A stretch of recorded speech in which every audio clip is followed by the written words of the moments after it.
The Eminence in Shadow, Volume 5. Chapter 1. Claire's back, and her symptoms are worse than ever. The next day, all anyone on campus is talking about is Zeta and Delta's battle. So apparently, there was some crazy magic detected out behind the dorms last night, says Pa. Yeah, I heard, Skell agrees. I was asleep, so I dunno anything about it. I was asleep too, so I dunno anything either. The two of them furrow their brows. They're surveying the scene now, right? Skell asks Pa. So they say, yeah. Some of the teachers want to help out. If it happened behind the dorms, then I'd bet you anything they were trying to sneak into the girls' dorm. This is clearly the work of a pervert. No, they say the magic was behind the guys' dorm. Huh, guess they must have been trying to sneak into our dorm then. What were they after, though? Skell flashes a vulgar grin. My hot bod, obviously. Oh, sure. Poe's grin is just as crude. And mine, too. Makes sense, I agree. My expression as placid as the Buddha's. Those two bozos aside, most of the students are taking the incident pretty seriously. The theories are all over the place. Some people believe the culprit was someone with a grudge against the school. Others think they were trying to steal some sort of precious artifact from the labs. And others suspect the incident was connected to the mysterious disappearances. Sorry to break it to you, folks, but all that happened was a cat and a dog getting into a fight. Still, I can definitely dig this hole. There's a grand conspiracy unfolding behind the scenes of our quiet school lives, atmosphere it's caused. Our next class is over in the lecture hall, so we'd better get a move on, I tell Skell and Pa. Damn, Sid, Skell says. It takes a lot of balls to go ditching a certified stud like me. Yeah, wait up, Pa agrees. This certified stud is still getting ready. I abandon them and head out. Gotta say, that last-minute decision I made to go full Eminence in Shadow on Alexia last night was great. There I was, lamenting the path we were on as grisly battles played out in secret on the peaceful-seeming campus. I mean, the way I took my ad-lib skills and used Zeta and Delta's fight to inject a sense of realism into my performance, that was pure music. Then there was the bit where I showed off my strength to suggest that we lived in different worlds. Implying that normal people have no place in underworld battles is an oldie, but the classics are classics for a reason. Every time I think back to it, I can't help but grin. Little by little, I'm carving my image of the perfect shadow broker into this world's history books. Master. Feels like I just heard Zeta's voice. I'm probably imagining things. Master, over here. Oh, guess I wasn't imagining things. A girl wearing a janitor's outfit grabs me by the uniform, and sure enough, it's Zeta. For whatever reason, she's paired a knitted hat with her work clothes to hide her cat ears. What's with the getup? I ask. It's a disguise. I'm undercover, she replies succinctly as she rubs up against me. You gotta stop marking me with your scent. You're making a scene. There are tons of other students in the hallway. You stink of dog, Master. Yeah, well, if you keep doing that, I'll stink of cat. MRRN. I peel Zeta off me. By the way, where's Delta? Gave her the slip. She's crossing the sea now. You know what, I'm not even going to ask. If Zeta puts her mind to it, catching her is just about impossible. That's the whole reason she's able to brawl with Delta like that. Over here. Zeta pulls me by the hand and leads me to an empty classroom. Given how cold and dusty it is, I'd wager that nobody's used it in a good long while. Just FYI, my next class is starting soon, I tell her. She sidles in close and whispers in my ear. I have a report. I guess she wants to keep playing spies. The attack on her failed. Figures. But she's still on the other side. I see. The cult will send another assassin. Zeta walks over to the window and looks down at the scenery outside.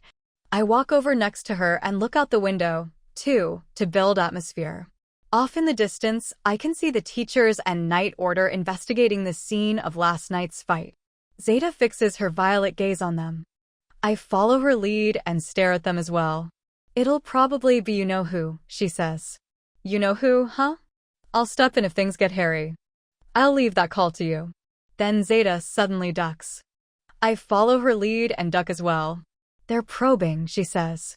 Sounds like someone out there's got good instincts. lurk in the shadows. I steal a glance outside, and for a brief moment, I can feel a distant gaze. I wonder what they're looking for? The bell rings. Oops, I gotta go. When I turn around, Zeta's nowhere to be seen. It's lunch break, and me, Skell, and Per lined up in the cafeteria. What have for lunch? I ponder aloud. Must be nice, Sid, getting to live it up with the money you stole from us. Yeah, must be nice. Skell and I can barely afford the 980 zenny meal for broke aristocrats now. Stole is such an ugly word. That money was my rightful winnings. That said, I'm saving the cash I scammed off these guys for my shadow broker activities. If I go wasting it now, I might not have enough when it really counts, and I'm the kind of guy who always keeps his priorities straight. I decide to go with my usual 980 zenny broke aristocrat meal. A zenny saved is a zenny earned. Haven't seen you in a while, young'un. All of a sudden, I hear a voice from behind me. There's only one person in the whole world who calls me young'un. Hey there, Nina. Her wine-red hair is just as silky as always. The way she's wearing her uniform leaves scandalous amounts of her chest bare, and her legs extend thin and slender from her short skirt. Nothing about her fashion sense is subtle in the slightest. This is Nina, my third-year upperclassman. Where'd you get off to during winter break, huh? She asks me. Claire was looking for you. And she dragged me along, too, so that was a drag. Oh, you know. Here and there. Here and there, huh? The Eminence in Shadow, Volume 5. Nina wedges herself in front of me. She's tiny, so her head barely comes up to my collar. Hey, no cutting. I try to elbow her, but she nimbly sidesteps it. Going for the 980 zenny poverty meal, are we, young'un?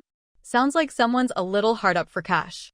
I've got big plans for the future, so I'm being economical. It's not like I'm actually broke or anything. Oh, yeah, sure you aren't. Go ahead, order whatever you want. It'll be my treat. I'll take the most expensive thing they've got then. Sounds good. She turns and orders the priciest meal the school cafeteria has to offer. 2 of the 10,000 zenny super-duper filthy rich lunch sets, please and thank you. Nina is a friend of my sister's, so maybe that's why she's always so nice to me. Whenever I ask her for something, she never lets me down. One time, I even joked that I wanted to read one of the forbidden books from the library, and she actually went and got it for me. I have no idea how she pulled that one off, but the bottom line is, she's constantly helping me out. Meeting Nina was the first time I was ever glad to be my sister's brother. Why you should treat me, too. And me too, me too. Despite being daunted by Nina's very presence, Skell and Pen never miss a chance to look for handouts. I gave you 2 that deck of cards, didn't I? THTH, that's right. THTH, thanks for the cards. No problem. I felt bad after the way Claire hassled you. So that's how it went down. Thanks to Nina's influence, we're able to secure one of the nice tables by the window. Go on, take a seat. Aye, ma'am. I sit down next to Nina and begin digging into my super-duper filthy rich lunch set. Across from us, Skell and Pen nervously do the same with their broke aristocrat lunch sets. The super-duper filthy rich lunch set starts with an appetizer. A maid skillfully sets it up. So, Claire's gone missing? Nina asks as she eats her carpaccio. Sure looks that way, I reply as I do the same. Dunno what fish this is, but it's tasty as hell. Princess Alexia just asked me if I knew anything, but everything that day was pretty normal for me, so I didn't have anything to tell her. What about you, young'un? I'm in the same boat. Alexia's really going hard on the search, huh? Something's got her worried, I think. There's been a couple of other students going missing, so I'm kinda worried, too. I guess there was that whole commotion last night. The thing behind the boys' dorm, you mean? Yeah, scary stuff. For sure. That reminds me, I spotted the Crimson Order scoping out the scene. I hear they've been on a recruitment drive, but their newbies are about as rubbish as you'd expect. Dang, you know all sorts of stuff. She gives me a proud wink. You could say that. Are you planning on joining the Night Order when you graduate? Ooh, I dunno. My grades aren't nearly as good as Claire's. Really? They aren't. Why do you look so surprised? Everyone knows my grades are terrible. Oh, huh. I always just assumed you were at the top of your class. Ha ha ha. That'd be Claire, probably. She's been getting wicked good marks lately. I'm just your run-of-the-mill underachiever. I'll take your word for it, I guess. Nina unconcernedly raises a spoonful of soup to her petite mouth. Just by looking at her, I'm pretty sure Nina's stronger than my sister, but hey, everyone's got their reasons for wanting to keep their true strength a secret. Nina's a woman of many mysteries. I'll tell you if I hear anything about Claire, she says. You must be worried about her. I must? Not really. Yeah, I'm worried sick. You never change, do you? It is Claire we're talking about, though, so she's probably fine. If you ever need a hand, you know where to find me. Nina flashes me an adorable smile. Meanwhile, Skell and Pit eat their broke aristocrat lunch sets in silence. Can we seriously not get out yet? Claire heaves a sigh in the academy classroom. Her surroundings are shrouded in white fog, and there's nobody else around. Just a little longer. You've been saying that for ages. Yes, because it keeps being a little longer. I'm trying to widen the crack, but you have so little magic it's taking me forever.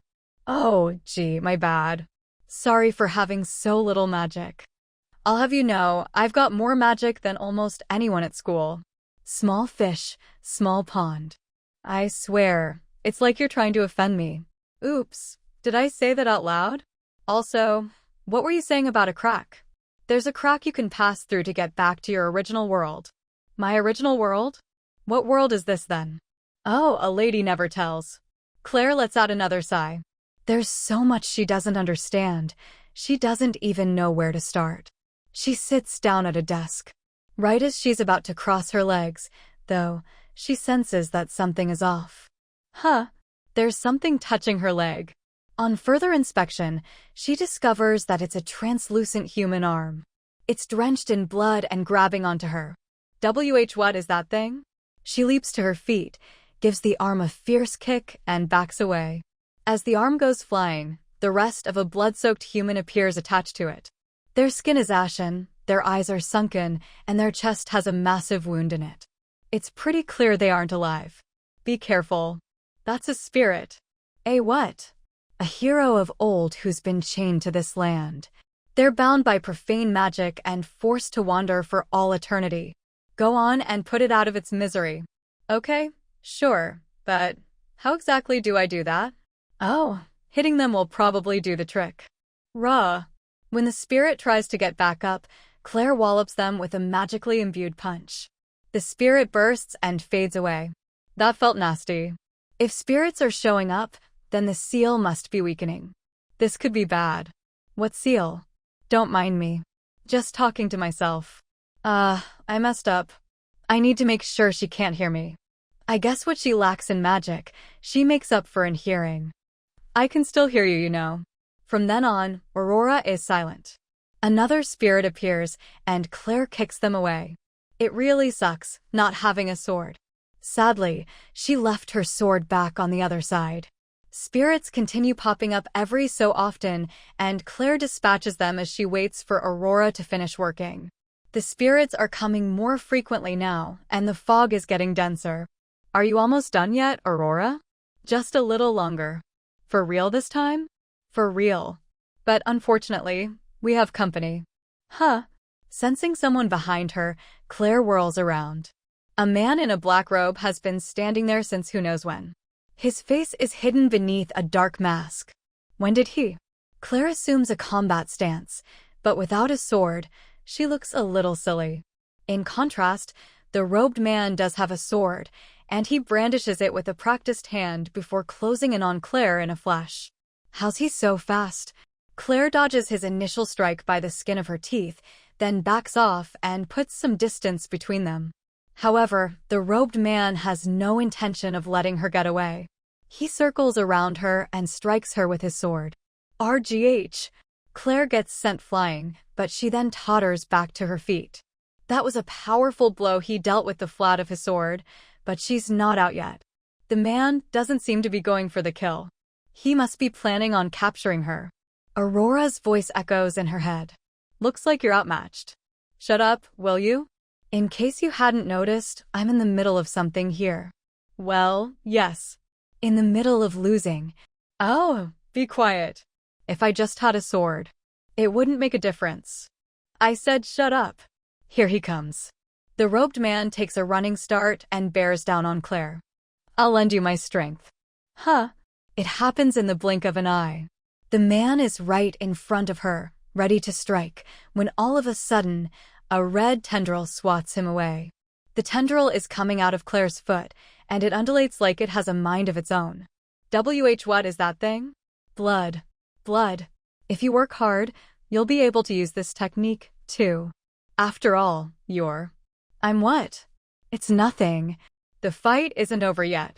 Claire looks up and finds the robed man standing before her. There's blood dripping down his cheek, and his dark mask has fallen off. I know you. You're from the Night Order. Claire saw him during her internship there.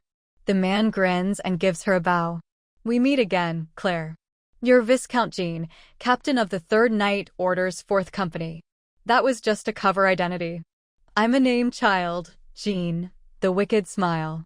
What sort of stupid name is that? Claire wonders. However, she decides not to voice that thought out loud. I don't know what a named child is, but I didn't take you for the kind of guy with a sketchy side hustle. Nor did I ever imagine you harbored such power. How fascinating. We didn't find anything of the sort the last time we studied you. I'm sorry, the last time you what? Nothing you need to worry your pretty little head about. At any rate, it looks like we ought to run those tests again. With that, he readies his sword. Claire's red tendril tries to get ready for battle as well, but for whatever reason, it goes limp and dissolves instead. This is bad, Claire. You're out of magic. Claire's lip twitches. You useless little. True to his name, a wicked smile spreads across the wicked smile's face. Lucky me. I get to bring a present to the big man. KSHHH. All of a sudden, there's a sound like glass shattering, and a chunk of the world of white fog fractures. Then a figure falls out of the fracture. The newcomer is a beautiful therianthrope girl with a golden tail and ears, dressed in a jet-black bodysuit, and as soon as she lands in front of Claire, a strange black mist swats the wicked smile sword away. RRGH. The wicked smile gets sent flying with incredible force. It looked like little more than a light tap. How could a blow that minor have carried such tremendous force? The therianthrope girl shrouded in black mist stands silently. Her eyes are cold and composed. Who are you? Claire asks. Zeta, the girl replies icily. Claire hears Aurora in her head. Get back, Claire. I can't get a read on the limits of that girl's strength. There's a rare hint of tension in Aurora's voice, which surprises Claire. She backs up a step, then poses a question to Zeta. Would I be right to assume that you rescued me just now? Can't let the cult have you. Not now, at least. The black mist flickers, and the next thing Claire knows, Zeta is behind her. Bye-bye. After grabbing Claire by the collar, Zeta hurls her through the fracture. Wait. What do you think you're doing? Claire's cry grows distant as she gets swallowed up by the fracture and disappears. Now Zeta and Jean, the wicked smile, are alone in the world of white fog. TCH. How do you get in my way? The wicked smile says as he squares off against Zeta. Nice to meet you. I suppose I shouldn't be surprised the Shadow Garden decided to show up. With that, the wicked smile holds his sword at the ready. As he carefully gauges the distance between them, he notices Zeta giving him a bored look. You seem awfully confident, he says. What are you, a member of Shadow Garden leadership? Did you find out? Zeta completely ignores his question. The absolute confidence she has in her abilities lets her do things like that. Find out what? Her secret. You mean that power she has? What about? Before he even finishes his sentence, Zeta's magic surges. The wicked smile's knees rattle as the sheer force of the magic threatens to squish him flat. What the? What's with all that magic? How are you hiding it? If you hadn't found out, I could have left you at large. What are you? But you know, so goodbye. What's going on? Gahi. All of a sudden, the wicked smile sheds a black tear. Then black mist erupts from every pore he has, and his body explodes into tiny bits. Zeta shoots a glance at his corpse. This new technique isn't bad. Then she turns and addresses the empty room. All done. As if in response, a girl appears from the rift. This one is wearing a black bodysuit too, but her hair is strawberry blonde. It's Victoria. She kneels before Zeta. Understood, ma'am. I confirmed Aurora is inside Claire. So it's as we suspected. It's all connected. That's why Master did what he did. Has the cult noticed?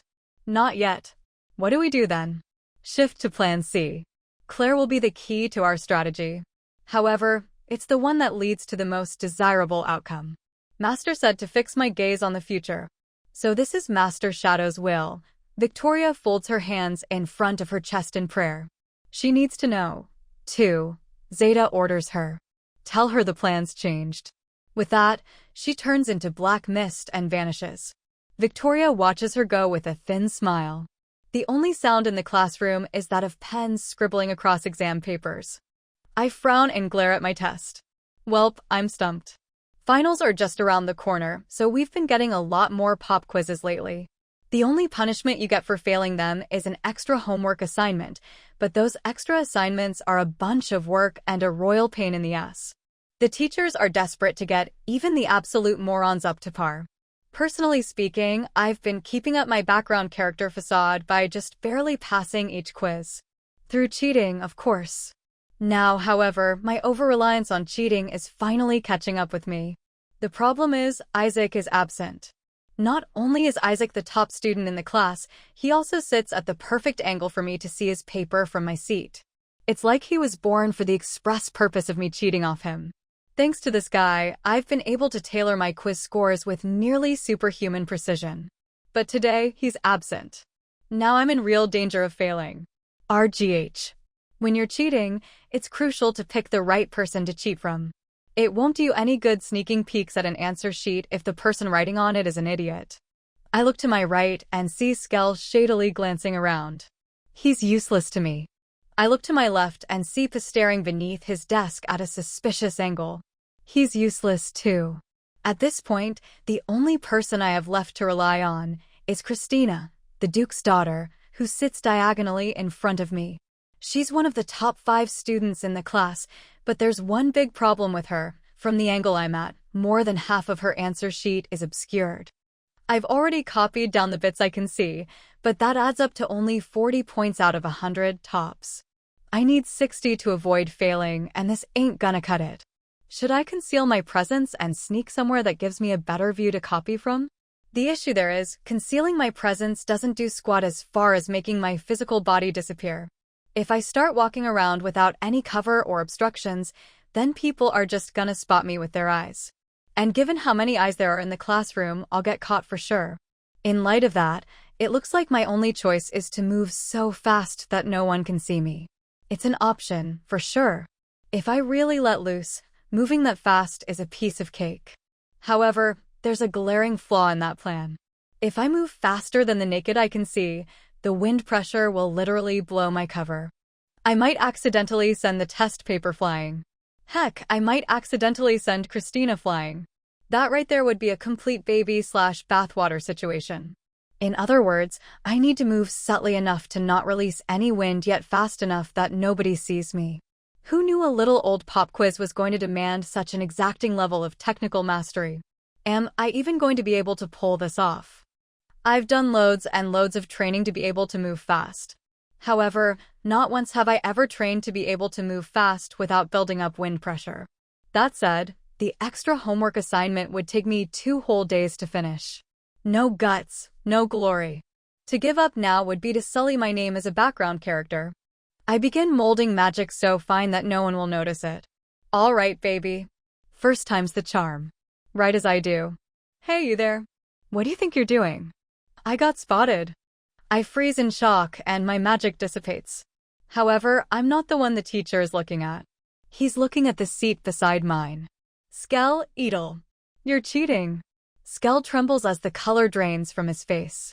I wasn't looking at anything. I swear I wasn't looking at Christina's answers. So nice of you to admit exactly what you did. I've been watching you like a hawk, you know. Get out of my classroom. You just earned yourself 2 extra homework assignments. But that's not fair. Skell leaves the room looking like a dead man walking. Christina watches him go with an expression of absolute contempt. All right, Sid, pull yourself together. I mold my magic as fine as can be and right as I do. Hey, you there. What do you think you're doing? Again. I look up in alarm, but the teacher still isn't staring at me. Once again, his eyes are on the seat right beside mine. Potato, what are you looking under your desk for? P begins sweating buckets. I wasn't looking at anything. I swear I wasn't looking at the cheat sheet under my desk. Well, at least you're being honest about it. Get out of my classroom. You just earned yourself 3 extra homework assignments. The number went up. P leaves the room, staggering unsteadily as he goes. The next person I catch cheating is going home with 4 extra homework assignments. The teacher's eyes gleam. Damn it, Skell and P, why'd you have to go and make such a mess of things? Thanks to those 2 bozos, the risk level just skyrocketed, and our teacher is on high alert. But that's not gonna stop me. Surrender isn't an option. I mold my magic. The flow of time seems to slow. Right here, right now, I just might be able to do it. This is a mythical hidden normie technique designed specifically for cheating, and it's my 49th one. Behold. Then, right as I focus every nerve in my body, I hear it.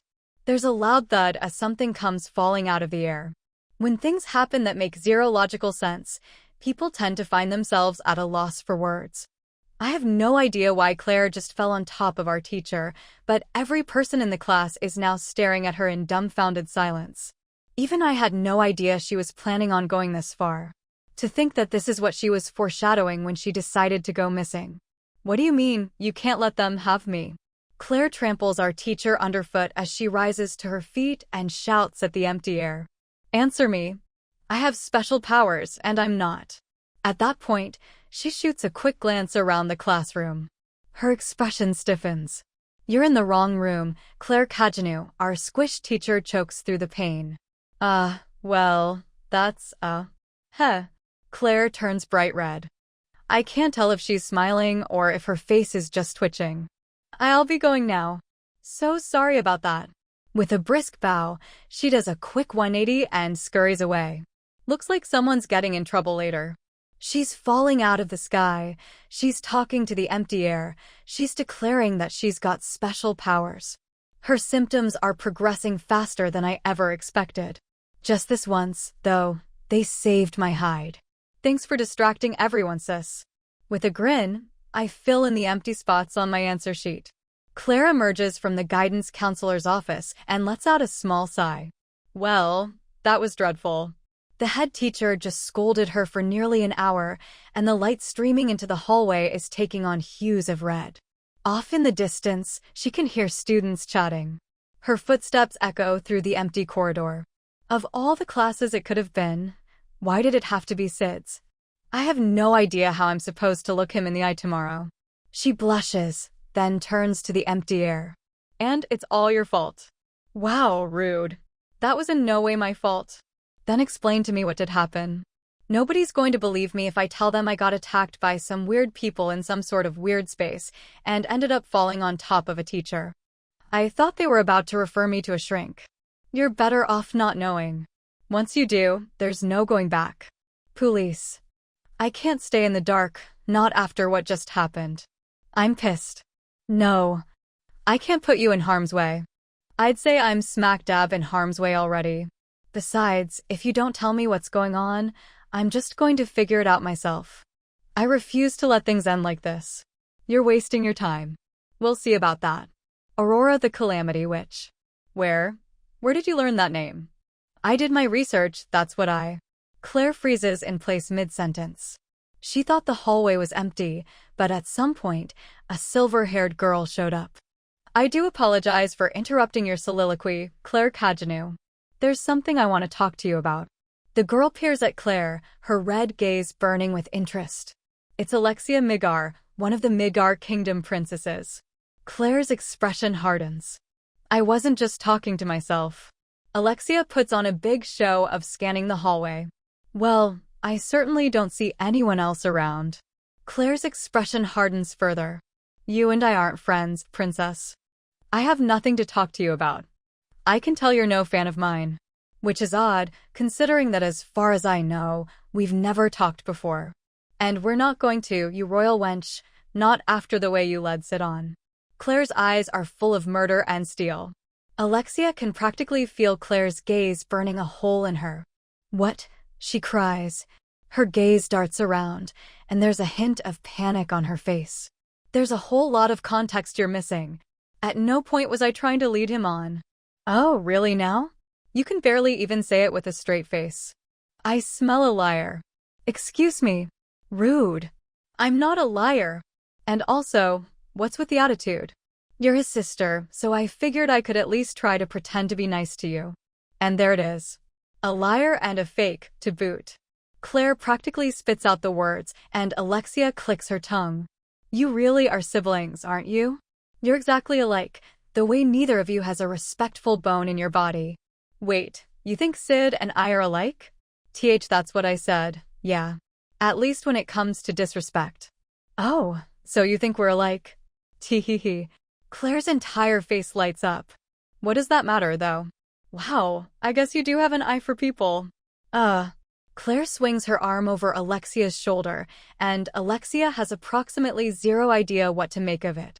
So you said you had something you wanted to talk about? I mean, I did. You caught me at a busy moment, but oh well. I guess I can make some time for you. Thanks. By the way, what other ways would you say Sid and I are alike? I don't know. Your hair color? With Claire's arm still over Alexia's shoulder, the two of them make their way down the twilit hallway. What is this place? Claire asks. A special parlor only accessible to the elite, Alexia replies as she turns on the extravagant room's lights. Then what are we doing here? I am a princess, you know. Oh yeah, that's right. Did you seriously forget? Alexia wonders. Go ahead and sit down. Ooh, this is comfy. And the embroidery is so pretty. What a colossal waste of our taxes. Say, do people ever tell you that you don't know when to shut up? Not that I can recall. Alexia and Claire sit on a pair of big fluffy sofas as they converse. The two of them are the only ones in the room. Alexia takes another look at the girl sitting across from her. Claire has black hair and red eyes, and she excels both at her schoolwork and as a dark knight. Her sudden meteoric rise in strength has been the talk of the town, and she's already informally been offered a spot in the Knight Order. The way Alexia sees it, Claire and her brother don't have a single thing in common, not a single thing, aside from how disrespectful they are. Why are you giving me that serious look? Claire asks. Because we need to have a serious conversation. That's for sure. I won't let you have Sid. I don't want him. Alexia's voice comes out shrill, which she covers with an affected cough. This is about you falling on that teacher in the middle of class. What, and you want to lecture me? I just want you to tell me what happened. I used my magic to jump in from outside the classroom and attack him, Claire replies in a brisk monotone. I guess I went a little bit crazy from stress. I'm not sure I totally follow, but that's definitely for sure what happened. I regret my actions, and I won't do it again. I'm not asking about your cover story. Well, that's exactly what I wrote in my apology letter. But it's not the truth, is it? What do you mean? I know you've been doing research on the demon Diablos. With that, Alexia takes the papers she retrieved from Claire's room and dumps them on the table. Wait, why do you have my... I can tell you're driven by more than just idle curiosity. Claire's expression turns serious. What do you want to know? Everything. I'm trying to figure out what's going on here at the academy. And you won't make fun of me? I won't. Not a chance. You swear? I swear. Claire goes silent and shifts her gaze. Now she's staring intently at a spot of empty space. From the look in her eyes, it's almost as though someone's talking to her. Eventually, Claire shakes her head. Sorry, Aurora. Huh? Unsure what to make of the non sequitur, Alexia tilts her head in confusion. However, Claire isn't talking to her. She's still staring at nothing. I'm at my limit here. I don't understand what's going on, and it scares me. Claire's shoulders tremble a little. Then she turns back to Alexia and offers her a small smile. Sorry, you can go ahead and ignore all that. Are you okay? Nothing's okay. And that's why I'm going to tell you everything. It's going to sound ridiculous, so it's up to you whether you want to believe it. I believe you. As Alexia sees it, there's no sign that Claire is trying to lie to her. Really? Then I had better start by introducing her. Who? Her name is Aurora. She's a spirit known as the Calamity Witch. Go ahead and say hello. Claire points over to the side. There's no one there. Alexia squints, then rubs her eyes, but still, nada. Now, I first met her back when. As soon as Claire launches into her explanation as if there's actually a person there with them, Alexia starts regretting having told Claire that she would believe her. And now I'm here. By the time Claire finishes her story, the sun has already set. As the fireplace crackles away, Alexia takes a sip of her coffee. I think I get the picture. And you believe me? I do. It sounds absurd on its face, but it all lines up. It does. That's right, it's all connected. The Shadow Garden, the cult of Diablos, the weird things happening at the school, everything. The part about the spirit is still a little hard to believe, but still. Aurora exists. She does. She's sitting right there and laughing as we speak. Alexia steals a glance at the empty sofa. Let's set the whole spirit issue aside for the moment. I'm telling you, she's real. However, I do recognize the name. Aurora the Calamity Witch. A member of the cult's leadership mentioned her. Is there some connection between Aurora and the cult? I don't know. I tried researching it myself, but there aren't many surviving documents about the Calamity Witch. The only thing I was able to learn is that she once caused a huge disaster. Claire turns to the spirit.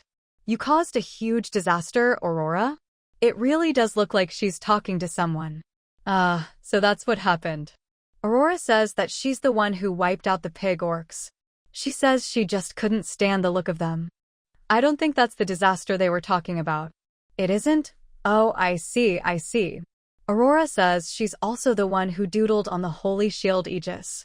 Apparently, she didn't know how famous it was when she was doing it. That's definitely not the right disaster. Besides, Aegis went missing and no one's been able to find it. It's not that either? In that case, let's table that for now, shall we? It's high time we moved this discussion along. But Aurora says she has more stuff she wants to brag about. I don't care. We need to get back on topic. Alexia clears her throat. The first thing we ought to figure out is what exactly is happening here at the academy. Claire's expression sharpens. Agreed. Now, about that strange space you got trapped in, I went through something not unlike that myself once. It was at a place called the Sanctuary. Alexia goes on to explain what happened back at the Sanctuary. That does sound similar, Claire says. So there's a phenomenon resembling the Sanctuary that's happening here on campus. Then we've got the wicked smile guy you fought. Odds are, he was working for the cult of Diablos. That was Viscount Jean, captain of the 3rd Night Order's 4th Company. I was afraid this might be the case, but it looks like the cult has personnel in the Night Order. We can't trust them. What about Princess Iris? Surely we can trust the Crimson Order. My sister is. She's busy right now. Either way, it's clear that the cult is kidnapping students to carry out some diabolical plan. What sort of plan, though? There's a space similar to the Sanctuary here at Midgar Academy, so it wouldn't surprise me if there was a piece of the Demon Diablos sealed here like there was there. Now that you mention it, I've heard rumors about the right arm of Diablos being locked away somewhere in the academy. But those are just rumors, right? Alexia shakes her head. I wouldn't be so sure about that. Wait, seriously? I don't have any solid evidence, but there's a forbidden book in the school library that details the academy's history. If someone sealed Diablos' right arm here, then it would have to be recorded in that book.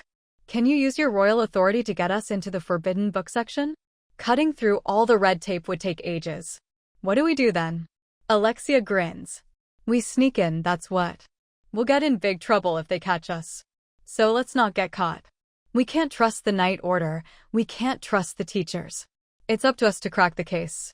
If we get found out, I'm pretty sure I can kiss my informal offer goodbye. I'll just hire you myself. If there's one thing I'm good at, it's throwing coins at people. Do you really need to throw them? It's important to let people know who's in charge. Anyway, we're doing this. The cult of Diablos and the Shadow Garden are making moves and mobilizing as we speak. If things go on like this, the victim count is just going to rise. After listening to Alexia's speech, Claire hangs her head and sinks into thought. Then she slowly makes her suggestion. What if we just left everything to the Shadow Garden? Alexia is so caught off guard that she's momentarily struck speechless. There's too much we don't know about them. We don't even know why it is they're fighting the cult. I'm not willing to put that much unconditional faith in them. Are you sure? From what I gather, they saved me back in the lawless city, too. Even so, the Shadow Garden is dangerous. When I imagine what would happen if they ever turned that massive strength of theirs against Midar, it makes me think my sister might be right to be so worried about them. Fair. I kind of get it, you know? After all, Shadow took down Elizabeth the Blood Queen on his own. If the legends about her strength are true, then that would mean Shadow really is in a league of his own. I have to believe that she was in a weakened state. If she really was as powerful as they say, then the Midgar Kingdom will have little choice but to tiptoe around Shadow for the foreseeable future. One wrong move, and he'd become a bigger threat than even the cult, huh? Exactly. He has an entourage in the Shadow Garden called the Seven Shadows, and they're forces to be reckoned with. All of them are at least as strong as my sister, and some of them might very well be stronger. It's not just Shadow. The whole organization is a powerhouse. Now that you mention it, there was that therianthrope Zeta. I've never seen Aurora that scared of someone. She said she couldn't get a read on the limits of Zeta's strength. Alexia bites her lip. Look, I want to believe that they're on our side as much as you do, but for now, I can't trust them. They're too dangerous. Yeah, you're right. I guess we just have to do whatever we can. You can count me in. I really appreciate that, Claire. Claire takes her own hand with the magic circle on it and clutches it in her other. If all we do is sit around, nothing's ever going to get done. Aurora, this magic circle, Shadow. There are so many questions we need answers to. Thank you for this, Alexia. Huh? Alexia looks at her in confusion. Those weren't the words she'd been expecting. For hearing me out and for really listening. It was scary, being on my own. I felt so powerless. The fact that you believed me really means a lot. Anytime. And I get how you feel, too. Things seem so hopeless when you're on your own, don't they? I never said Alexia's voice trembles. Her sister's been practicing her sword work like a woman possessed, and she never has time for Alexia these days. Rose deserted Alexia and went off solo. And Natsum, well, Alexia never trusted Natsum in the first place, so that one's whatever. Let's do this, you and me. Claire offers Alexia her hand, and Alexia shakes it without a moment's consideration. She can feel its warmth envelop her. Thank you, Claire. Of course. Besides, this'll make it easier to keep an eye on you, Claire says under her breath, then squeezes Alexia's hand so hard it cracks. Huh. If this is what it takes to protect him from your clutches, it's a small price to pay. See, Claire, that hurts. Oh gosh, I'm so sorry. I'm looking forward to working with you, Alexia. Likewise to you, Claire. Alexia squeezes back just as hard, and the two of them smile. It's like they were cut from the same cloth, muses the spirit. Claire and Alexia stand before a room in the women's dorm. Alexia gives Claire a skeptical look. Hey, are you sure about this? Of course. Nina will come through, 100%. Sid says he told her that he wanted to read a book from the forbidden section once, and the next day, she brought it right to him. Seriously?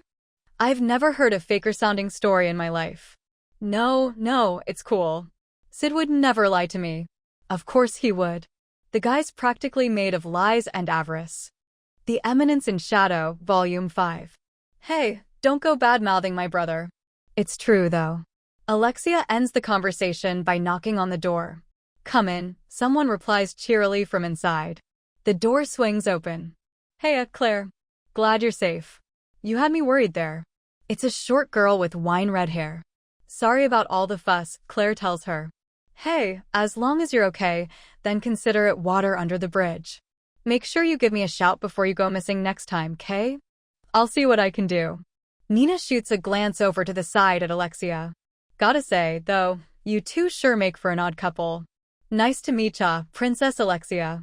The pleasure is mine, Ms. Nina. Please, just Nina is fine. When do you two become friends? Alexia and Claire answer at pretty much the exact same time. Oh, we're not friends. More like enemies, if anything. Hey, whatever works for you, Nina replies, then invites them inside. Anyways, come on in. You look like a couple of gals with something on your mind. Nina takes a seat on her bed and crosses her legs. Alexia and Claire sit down on a pair of modest chairs. Before we get to that, would you mind if I asked you a question? Alexia's gaze darts around uncomfortably. Go for it. I'm an open book. Why are you in your underwear?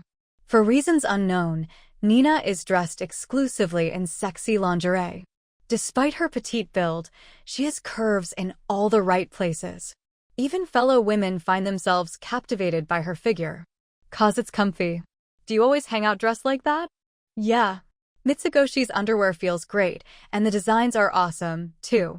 Nina smiles, rolling up the sheer fabric to show it off. I swear, Alexia mutters. I'm going to have to get those product numbers off you later. Yeah, no prob.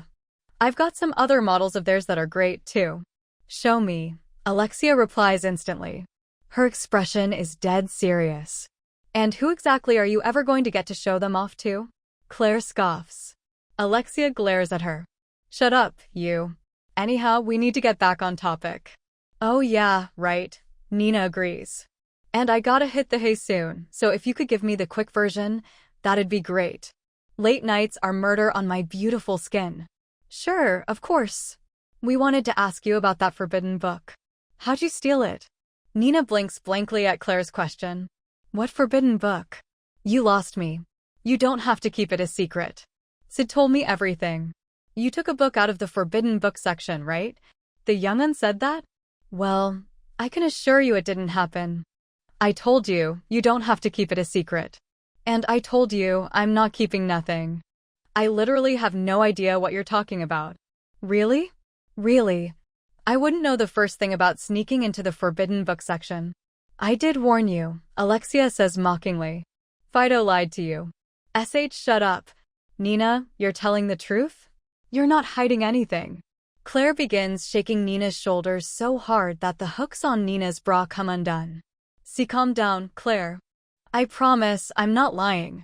RRRRRRRRGH. Claire bites her lip and flushes scarlet. Damn it, Sid. You lied to me again. You can't keep doing this to me. See, even you know he's a liar. Shut up, shut up, shut up. Forget this. I'm going home. All the way back to your parents' place? To my dorm room. Claire storms out of the room with her face bright red, and Alexia hurriedly chases her. Wait a second, hold up. We still need to talk about our plan for tomorrow. Alexia turns back to Nina for a moment. Thanks for having us, by the way. I'm not sure I follow what just happened, but make sure you take it easy, okay? Alexia gives her an awkward smile, then closes the door behind her. The room is quiet now, and Nina rises to her feet and walks over to the window. Alrighty. Her unhooked bra slips to the floor, and she sees herself reflected on the window's surface. There's a grim scar on her left breast. Time to get moving. She runs a slender fingertip over the scar. Then her cold gaze drifts out toward the deep night's boundless dark. I love going for late-night walks. The world is quiet in the moonlight, and it helps remind me about what really matters. I haven't been losing my way much lately, but back in my previous life, the gap between reality and what I needed to accomplish to be an eminence in shadow caused my resolve to waver sometimes. My go-to method for dealing with stuff like that was training so hard I couldn't think anymore, but going for late-night walks and doing some self-reflection was a fine option, too. When I looked up at the moon when everything around me was still, that alone was enough to make me feel like a shadow broker. There were occasionally hoodlum bikers out, loudly revving their engines, but that was what I had my crowbar of justice for. Anyhow, long story short, I still sneak out of my dorm late at night to go for a little stroll every now and again. Recently, I've gotten hooked on heading up to the school roof and looking down at the night-shrouded world from atop it. Hahaha. All I have to do is let out a fearless laugh, and I'm the coolest guy in the world. The moonlight is especially beautiful tonight. I already washed the spit off the red jewel Delta found, and I take it out and hold it up to the moon. The wondrously deep color makes it unbelievably pretty. Looks like there's some sort of magic stored in it. I wonder how much I could sell it for. Dang, Delta, you did good. I can't wait till I get a chance to put it up for auction at Mitsugoshi. If it sells for enough, I'll finally be able to buy the Eminence in Shadow set from my personal wish list. I'm gonna get a black lion mane scarf, I'm gonna get a dark crystal table set, I'm gonna get a… When I glance to the side, I see a middle-aged dude in a black robe over on the corner of the roof. That's an odd place to see a dude. Wait, do my eyes deceive me? Now that I'm looking, is the robe he's wearing made of dark spider silk? That sheen, that deep black hue. It's gotta be. No cheapo robe could ever boast that raw material quality. You've got good taste. I take a moment to observe the fashionable dude. His hair is silver and goes all the way down to his waist, and his features are chiseled. His eyes are shaped like an eagle's, which is kinda badass too. I strain my ears and catch him muttering something. It was supposed to have appeared by now. I check the blueprints. He must be a burglar. That's the only kind of guy I can think of who would use a blueprint to sneak into a school. It does make sense. I hear the school's got all sorts of valuable artifacts. What we're dealing with here is a fancy thief. Unaware that I'm watching him, the dude says something that sounds pregnant with significance. They must have interceded. But that just means I have some obstructions to remove, nothing more. Would you look at that? This guy even knows how to set the scene. Then the fancy thief turns around. Our eyes meet. I'm concealing my presence, but I'm not making any effort to hide my actual body. Naturally, this means he spots me. What? How long have you been? Hey, don't mind me. I was just going for a walk. I have no intention of obstructing this guy's plans, so I try to impress on him how harmless I am. You don't look like you're from the Night Order. Who are you? Just an ordinary old student. A student, huh? Given how you're carrying yourself, I guess you're telling the truth. I can't believe a mere student spotted me on my first day here. Look, man, happens to the best of us. Anyhow, see you later. Hold it. Now that you've seen me, I have to eliminate you. Don't worry, I'm not gonna rat you out or anything. It's no skin off my nose if a burglar happens to break into the ACA. However, the fancy thief doesn't seem to be in a listening mood. Today just wasn't your lucky day, kid. Whoa, careful there. I sway my body to avoid the twin sickles cleaving at my throat. This guy's pretty fast. Those are some fancy moves for a burglar. I guess he really is a fancy thief. WH? You dodged it. He backs off out of caution. His voice lowers to a growl.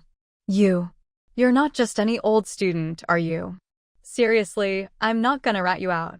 Considering that trick you just pulled, you must be with the Night Order Special Forces. That's the first time anyone's been able to pull the wool over my eyes like that. I really am just an ordinary student.